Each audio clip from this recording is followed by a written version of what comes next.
Mwongeye kwirirwa.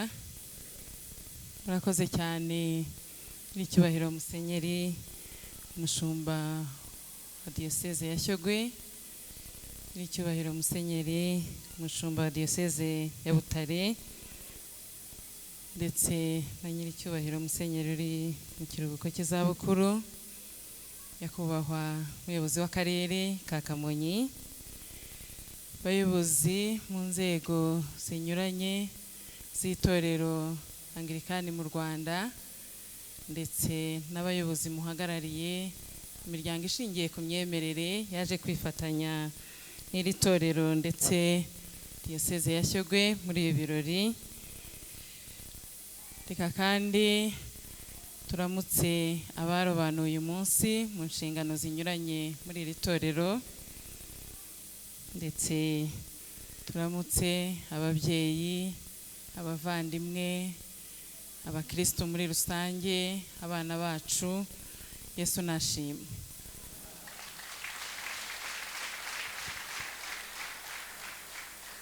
Ntabwo byoroshye gufata ijambo mu kanya gato cyane hashoje ibyiza twari turimo, kubera ko biragoye ko iyo mvugo twese twamenya kwivuga, kuko izo nshingano abazirobanuriwe nyine turabazi.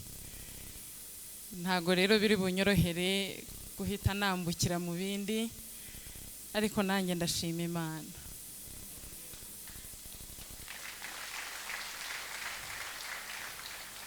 Nizere ko ayo mashyi ari ayo duhaye Imana, kuko niyo nyir'umurimo.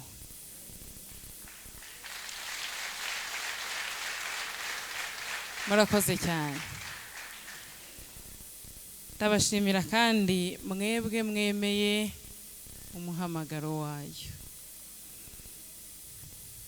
Ahangaha biba bisobanuye byinshi, kuko mu Kinyarwanda gisanzwe kwitaba Imana ni ukugera ku iherezo ry'ubuzima bwa hano ku isi, ariko Imana yatanze andi mahirwe y'uko yaguhamagara ikaguha inshingano ukiriho, ari mu nyungu zawe bwite ndetse no mu nyungu z'imbaga yayo. Turashima rero Imana, ariko tukanashima ko mwumvise ijwi ryayo mukemera ko ibakoresha. Uyu munsi mwafashe inshingano ariko zo kudukorera, nubwo mubyita gukorera Imana, ariko mwebwe icyo mushyira mu bikorwa ni ubutumwa yabahaye kuri twe. Twebwe rero abatumweho, aba barobanuwe none, ni ngombwa ko tugira uruhare rukomeye mu gushima Imana, kuko Imana yaguye umurimo wayo. Mumfashe rero tuyishimire, kandi n'aba barobanuwe bashime cyane icyizere Imana yabagiriye. Tuba turi mu itorero turi benshi, abemera Imana ndetse n'abemera, tuvuge abakristo muri rusange turi benshi, abayoboke b'iri torero turi benshi, ariko namwe mwabibonye ko abarobanuwe ari bariya twabonye. Icyo cyizere rero kirakomeye ndetse kiranaremereye. Ni igihango gikomeye mugiranye n'itorero ry'Imana, ndetse abantu batabyoroheje, ni igihango mugiranye n'Imana, kubera ko ibahaye ubundi butumwa kandi batumye ku bantu bayo. Abaririmbyi baririmbye banzonze, n'abandi bavuze, kandi turashima ibikorwa byiza byakorewe aha, ariko nizere ko mwebwe nanjye twumvise ubutumwa bwatanzwe mu ndirimbo. Umuntu wese ufite inshingano, cyane cyane zifite aho zihurira n'abantu, ziriya ndirimbo sinzi niba ari byiza kuzumva cyangwa kutazumva ari byo byiza, kuko ziraca imanza zatuzonze. Ni indirimbo nziza zongera kwibutsa abantu inshingano zabo, nuko nyine bashyiramo ibyuma bakanabyina ukabona bifite injyana nziza, ariko iyo usubiye mu magambo arimo ngira ngo uwabisesenguye yasabye Imana imbabazi. Ibyo rero mbivuze kugira ngo n'abandi bateye ikirenge mu cyababanjirije muri izi nshingano muzirikane ko uyu munsi nubwo twawise mukuru ariko n'itangiriro ry'urugendo rutoroshye kandi tuzabazwa. Aho rero biratanga ubundi butumwa.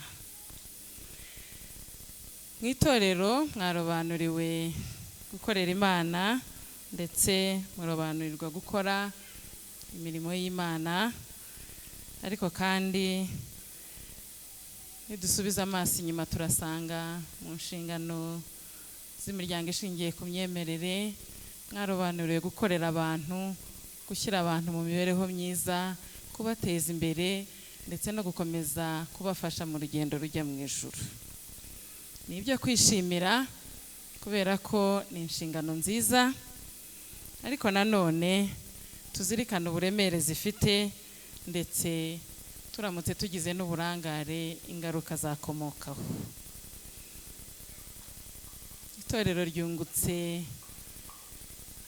abarifasha mu nshingano zaryo, ariko natwe inzego z'ibanze, inzego za leta twungutse abafatanyabikorwa nabibabwiye murimo kutwakira. Mu nshingano z'imiryango ishingiye ku myemerere n'ubundi ikigamijwe cyane ni uguhindura imibereho y'abayoboke baryo, aba ariko tuvuga, ariko n'ubundi tubayoboka turi abaturage. Imibereho yacu rero, iterambere ryacu nk'uko umwepiskopi amaze kubivuga, bije mu nshingano zanyu nk'itegeko.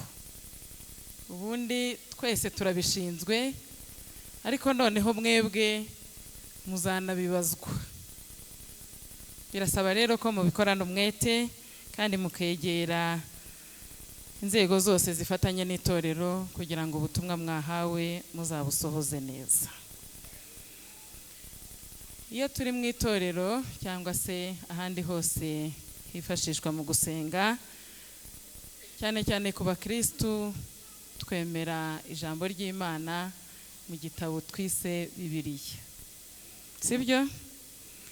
Ijambo ry'Imana rero ritwereka ko abakozi b'Imana bagomba kurangwa n'ubunyangamugayo, kwicisha bugufi, ubushishozi, ubudahemuka ndetse no kubera abandi urugero rwiza. Ibyo nabyo ntibyoroshye. Ubundi biradukwiye twese ko dukwiriye kuba turi dutyo, ariko iyo twarangije gufata inshingano cyane cyane zo kubera abandi cyangwa se kugenda imbere abandi, noneho bikomera kurushaho,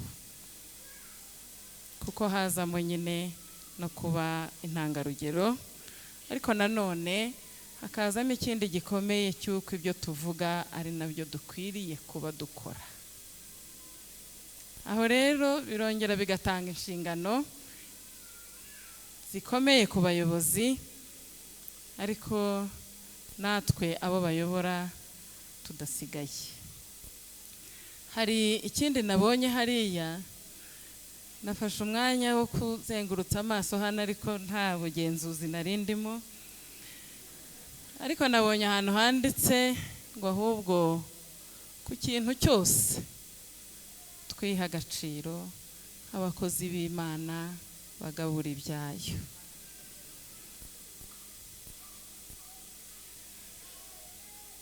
Ririya jambo ni iry'Imana, riri ku rukuta, ariko uhashyira amaso wese azi ko afite inshingano yongere abizirikane kurushaho. Ntabwo byoroshye. Icya mbere kwihesha agaciro,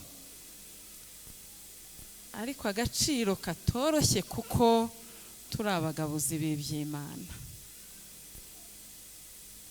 Imana tuvuga ishobora byose, iyo wongeho iryo jambo ryose biba bikomeye cyane.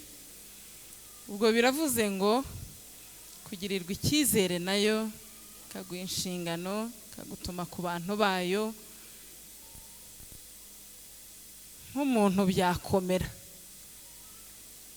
ntabwo byaba byoroshye ku muntu nkatwe twese.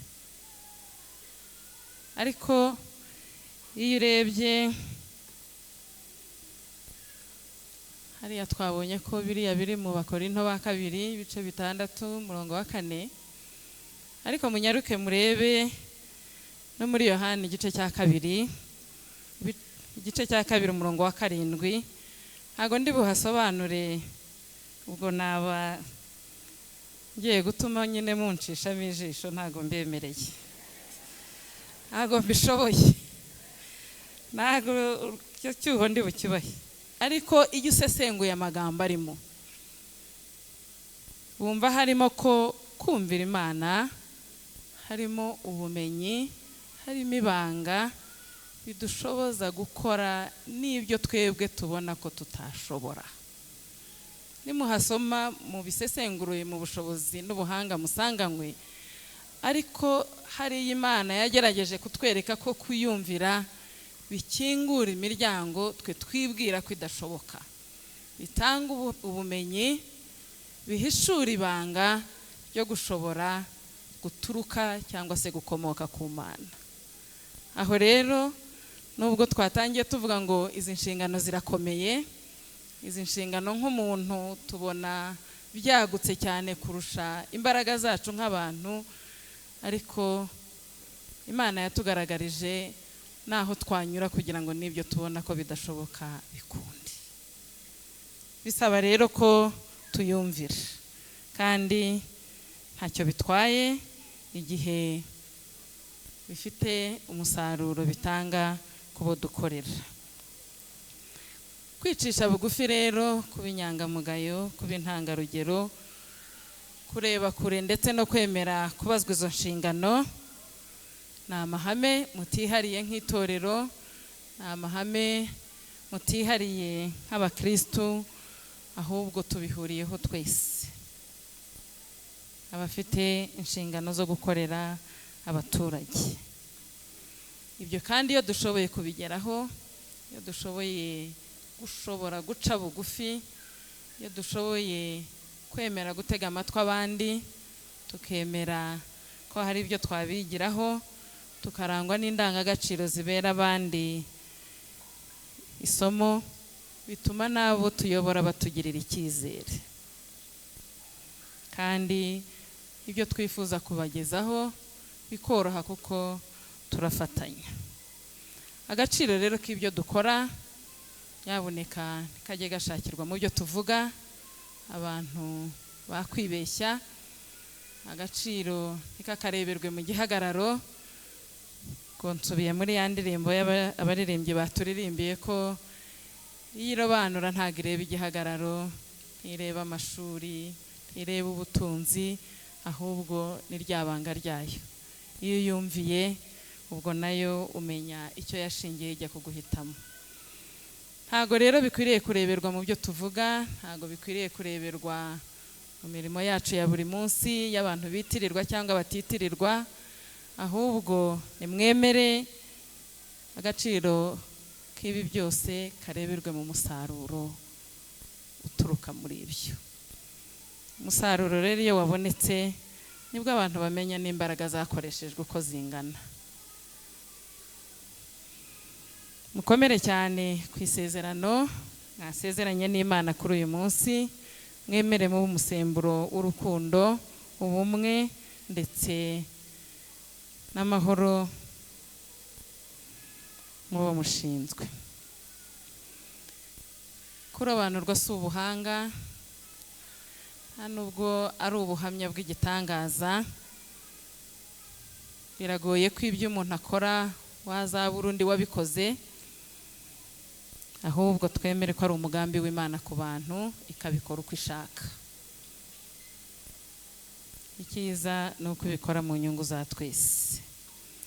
Igihugu cyacu cyiyemeje kugira abaturage bafite imibereho myiza, bateye imbere, bafite ubumwe, barangwa n'indangagaciro na kirazira zacu nk'Abanyarwanda, bakunda umurimo kandi bagira uruhare mu bibakorerwa.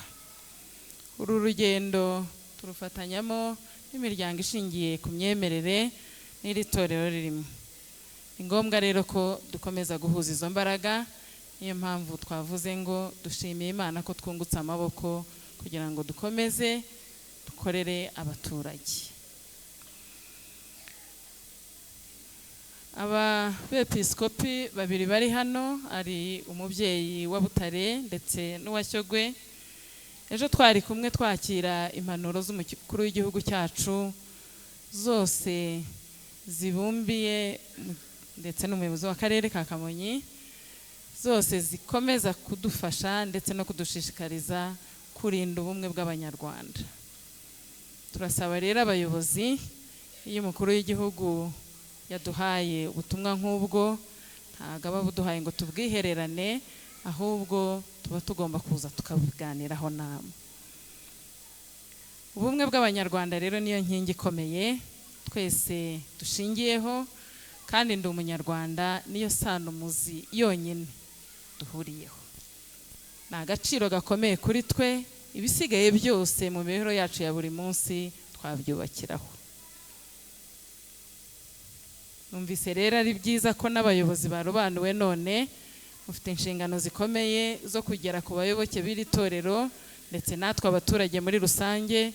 Mukomeze murinde ubumwe bw'Abanyarwanda, mukomeze murinde ubumwe bwacu, kandi aho dufite intege nke mudufashe tugere ku rugero rwiza. Mukundisha abakristu umurimo, mubigishe gutekereza no kuri ejo hazaza. Iterambere ry'igihugu cyacu rikwiriye gushingira kuri twebwe Abanyarwanda, ndetse tugakomeza no guhesha agaciro iby'iwacu. Ni ngombwa rero ko itorero ribigiramo uruhare. Ibimaze kugerwaho n'ubundi turashima abafatanyabikorwa n'iri torero ko mubigiramo uruhare, ndetse by'umwihariko muri iri torero turashima byimazeyo igitekerezo mwagize ndetse mukakigira n'ihame ryo kuzamura mu ntera ushinzwe uburezi. Ni ikintu gikomeye kandi ndagira ngo munyemerere, murakoze, tubishimire. Ibisigaye byose abantu bazabigerageza, ariko gukomeza kubaka ejo hazaza duhereye none mu muyoboro w'uburezi, icyo cyo ntawe ukwiriye kugishidikanyaho. Izi nshingano rero Safari yahawe twabishimye cyane, n'akarere ka Muhanga ndetse n'umuturanyi wacu mu karere ka Kamonyi, kubera ko Safari dusanzwe dukorana mu burezi. Twabonye igisobanuro cy'uburezi muri iri torero.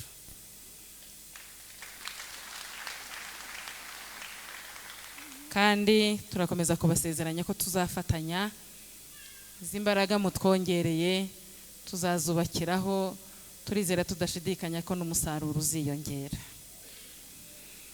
Nyuma y'uburezi tubana no muri serivisi z'ubuzima, aho hari aho dufatanya kuvura abaturage, ariko iyo turebye no mu isanamitima tukareba mu mibereho y'abaturage, tukareba muri rya terambere, iri torero turaribona.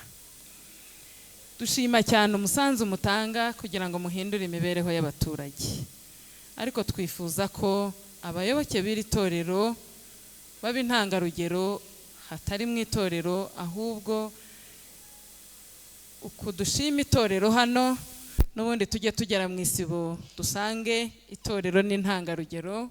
Ubwo ni abayoboke b'itorero Anglikani, nitugera mu mudugudu dusange abayoboke b'itorero Anglikani barashimwa nk'uko turimo gushima hano. Ndetse uretse no kuba bagira uruhare mu miyoborere y'izo nzego, twifuza ko baba n'abaturage b'intangarugero, baba abaturage cyangwa se imiryango y'intangarugero, kugira ngo babere abandi icyitegererezo. Gushima rero mu itorero ni byiza, twese iyo tugeze mu rusengero tubabagwa neza, ariko imyitwarire yacu mujye mureka ibonwe cyangwa se isesengurwe twavuye mu rusengero, kuko iyo tugeze mu rusengero duca bugufi cyane. Ariko nimureke nitugera no mu isibo itorero ryacu rigaragare, iyi misiyo yaryo n'ubundi tuhabone, turihabone nk'icyitegererezo. Nitugera mu kagari, nitugera ahantu hose, ariko n'imiryango nyine y'abanyetorero nayo iba imiryango ibera abandi amasomo meza. Kubaka umuryango nyarwanda, turabizi neza ko umuryango ariwo shingiro rya byose. Turahura tungana gutya, ariko hari aho bigera tugataha tugasubira iwacu mu muryango. Turashima uruhare itorero rigiramo kubaka umuryango nyarwanda, ndetse turashima n'imbaraga zindi twungutse. Turaza gukomeza gufatanya kugira ngo dukore ibiruseho, ariko nanone turasaba ko inzego zose zishamikiye kuri iri torero zikomeza kuzirikana ko mu muryango ntihatungana, n'abasohoka mu muryango bajya mu bindi ntacyo bazonona. Ni ngombwa rero ko imbaraga nyinshi tuzishyira mu muryango, imibanire y'abagize umuryango, imyitwarire y'abagize umuryango, agaciro k'umuryango mu mitekerereze y'abawugize, ndetse n'uruhare rwa buri wese mu gutuma umuryango utera imbere. Ni amasomo dukwiriye guhuriraho, kandi nitubigeraho tuzarokora cyangwa se tuzakiza n'ibindi byinshi bikomoka mu ntege nke zituruka ku bagize umuryango. Ntabwo nasoza ntasabye ko twongera guhuza imbaraga tukazihuriza ku rubyiruko, abakiri bato, tukubaka igihugu cy'ejo hazaza ndetse n'itorero ry'ejo hazaza. Ni byiza ko n'abageze mu zabukuru cyangwa se n'abafite ibindi byiciro by'imyaka bafashwa, ariko tuzi neza ko u Rwanda rw'ejo ruri mu biganza by'abato none. Abato bacu bakwiye impamba ikwiye kugira ngo icyo gihe bazaraga u Rwanda bazabe bafite icyo batanga. Abafatanyabikorwa rero n'iri torero murimo, ndagira ngo mbasabe n'ubundi muri gahunda nziza mugeza ku baturage, mwongeremo imbaraga, mwari musanzwe mubikora, ariko mwongere imbaraga cyane ku cyiciro cy'urubyiruko. Ubwo n'abarobanuye uyu munsi bafite abaturage mu nshingano, nyamuneka icyo ntikikabure muri agenda yanyu, kugira ngo dukomeze dushyigikire itorero ry'ejo hazaza, dushyigikire n'u Rwanda rwacu rw'ejo hazaza, twubakira ku byo dufite uyu munsi.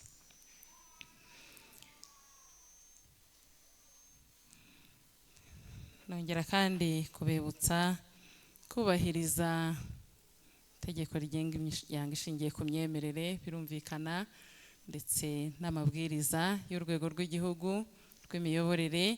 Aho hose iyo ubisesenguye ubona ibyo dukwiriye gukora. Turashima cyane uruhare itorero ribigiramo.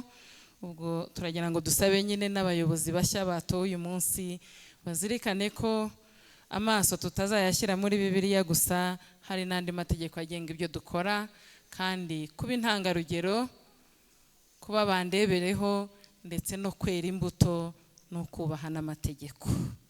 Ni ngombwa rero ko tutareka kuvuga n'icyo, hato tutazatukisha umurimo w'Imana cyangwa se tukawugayisha abantu batubonyemo ko turi ibigande.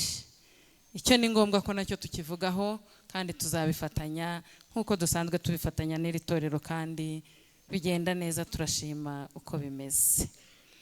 Turifuza kandi kubabona mu musanzu wo gukomeza gukura abaturage mu bukene, kubakiza ibibazo bibabangamiye hirya no hino, ndetse tugafatanya guhindura imyumvire y'abaturage kugira ngo bajye barushaho kugira uruhare mu bibakorerwa, ariko kandi babyubakireho nabo biteza imbere.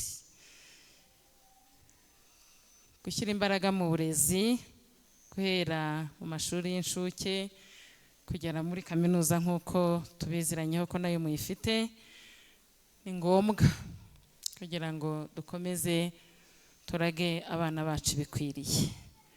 Tuzakomeza kandi kubifatanya n'iri torero nk'uko bisanzwe, tuzongeramo imbaraga nk'uko namwe mwatweretse ko munyotewe no gukomeza kwagura umurimo w'Imana muri iri torero. Natwe tuzakomeza kongera imbaraga mu bufatanye dufitanye, ndetse no gukomeza gupima igipimo cy'umusaruro ukomoka muri ubwo bufatanye duhuriyeho.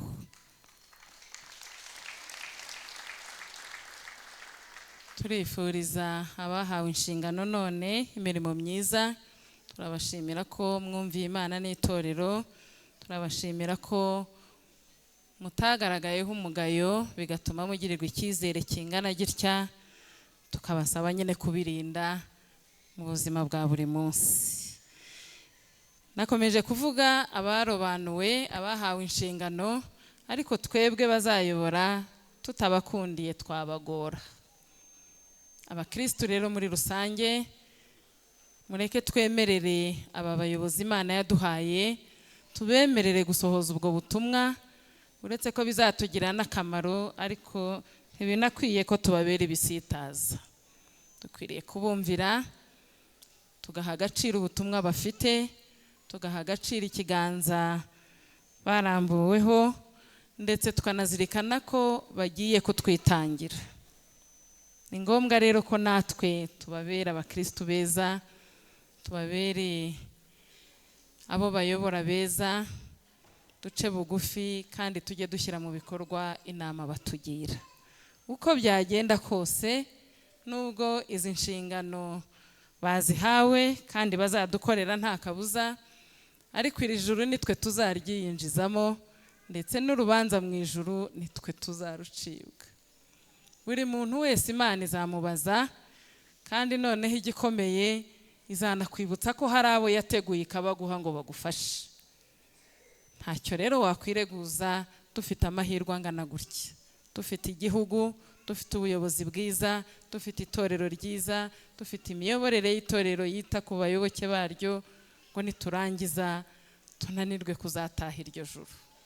Byaba ari umugayo, ariko noneho byaba bikabije kurushaho, tunagoye ab'Imana yadutumyeho. Niyo mpamvu dukwiriye kuzirikana ko aba ni abaje gukomeza kudufasha muri uru rugendo rugana mu ijuru, ariko buri ntambwe nitwe tugomba kuyiterera, tukongeraho ayo mahirwe Imana iba yaduhaye. Ntago rero nasoza ntashimiye abarobanuwe muri rusange, ariko ntago nareka gushimira Kanoni Berikimasi. Ni urugero rwiza Imana yakoresheje itwereka ko natwe abantu twavamo ikiraro cy'ubuzima. Mwakoze cyane kuzirikana icyo, mukamuha n'izindi nshingano ndetse n'icyubahiro twese tumugomba.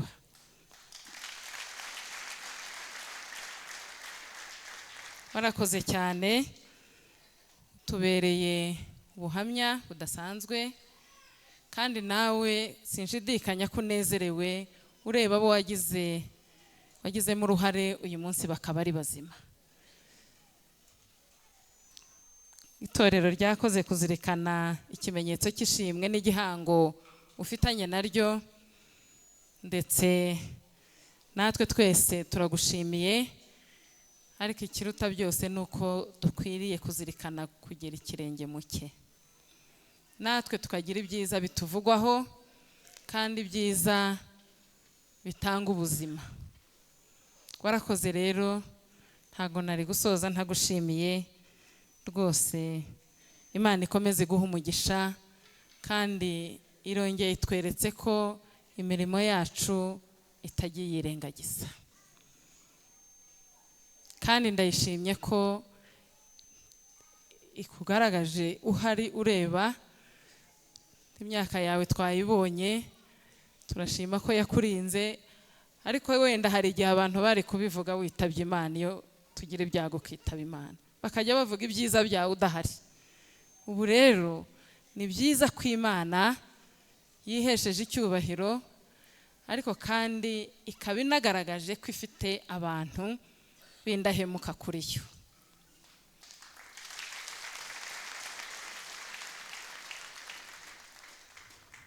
Ni ibintu byiza cyane rero mwakoze kuba uyu munsi uyu mubyeyi nawe mwamuhaye izi nshingano, ariko mukatanga n'urubuga rwo gutuma twese tumushimira ndetse tukamuha n'icyubahiro kimukwiye. Reka rero dushimire umwepiskopi w'idiyoseze ya Shyogwe. Yakomeje kuvuga ngo ndi meya wabo, nibyo, ariko nawe ni musenyeri wacu kandi dukunda.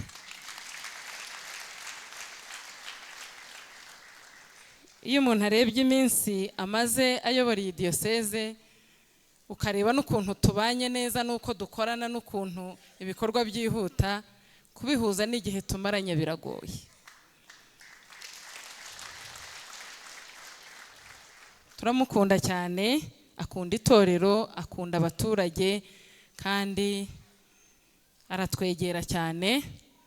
Niyo mpamvu tumushimiye, ariko tunamwizeza ko natwe duhari, kuko twifuza ko nawe izi nshingano Imana yamuhaye azisohoza neza, kandi kugira ngo bigende neza nuko twebwe twese twemera kumushyigikira, tukamuba hafi, tukamwitaho, kandi tugakomeza gutega amatwi impanuro aduha, kuko afite ubutumwa buremereye.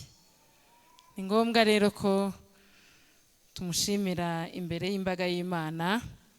N'umwepiskopi ukunda umurimo, ashishikajwe n'iterambere ryacu twebwe abaturage, kandi tujyanamo aho ugeze hose umusangayo. Nageze aho nkajya mubaza, ese ubu ntunanirwa? Niyo umusabye arandeva guhiya nijoro, kubera ko ku manywa yiriranwa n'abaturage. Turabimushimira cyane rero, ni urugero rwiza kuri twese, kandi akarere ka Muhanga cyangwa se inzego z'ibanze twese muri rusange rwose turamushyigikiye, kandi tuzakomeza kumushyigikira kugira ngo intego yiyemeje, intego yemereye Imana azazigereho. Reka rero nsoze nirata kuri mugenzi wanjye wa Kamonyi. Bambwiye ngo yize kwihanika, ibyo ntacyo bitwaye rwose, nibyo, kandi safari baguhaye urukiramende, turashaka abadogiteri benshi, ariko nyine icyicaro kirishyo kwe.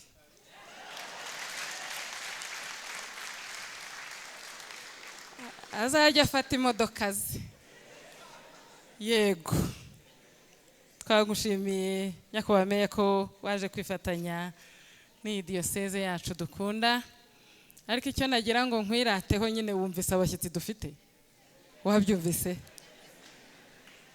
Icya mbere, ni benshi, bazaza mu bihe binyuranye, ariko iyi mpeshyi nge numvise iryoshye, kandi iryoshye cyane Shyogwe. Abashyitsi bacu rero tubahaye ikaze, turabyishimiye cyane. Nta kindi kibazanye, ni urukundo, ariko n'Imana yabadutumyeho, ubwo n'ubundi ifite icyo ishaka kutubwira. Ntago rero tuzagukoza isoni, ntibishoboka, icyo ntigishoboka. No mu buzima busanzwe ntago twazigukoza, ariko noneho hari abashyitsi ho bakristo b'iyi diyoseze, ubwo nyine mwabyumvise. Ndimo ndananirwa kuvuga ko turi imbangukiramihigo mu rusengero byanzonze, ariko aho naho tuzahabanguke, sibyo? Tuzashyigikira umwepiskopi wacu, icyo bisaba cyose tuzagikore, kugira ngo abo bazaza batugana bazatahe bishimye. Murabyemeye? Ngaho nimumfashe tubimwemerere. Murakoze cyane, kandi nizeye ntashidikanya ko tuzabikora, tuzafatanya kubakira, tuzakomeza kubereka ishusho y'u Rwanda binyuze iwacu bazaba baje. Niyo mpamvu buri wese musaba ngo uruhara azakenerwa hazarugire, kugira ngo abo bashyitsi bacu bazatahe banezerewe, kandi tuzanahesha umurimo w'Imana icyubahiro. Reka nsoze, ndabashimiye cyane mwebwe mwese, ndabashimiye abarobanuwe none n'ababimazemo iminsi, ndabashimiye mwebwe mwemeye kwitaba ijwi ry'Imana, ndabashimiye mwebwe mwaje mutugana, mwahoze muvuga ngo Ivona ni umushyitsi, byanshobeye ukuntu ari umushyitsi, ariko nyine nibyo. Ubwo ni ukuvuga ngo hari n'ahandi twagabye amashami, sicyo bivuze se? Kandi barangije babona ko bikwiriye ko wa muntu wacu bakwiriye kumuduha uyu munsi tukabana nawe.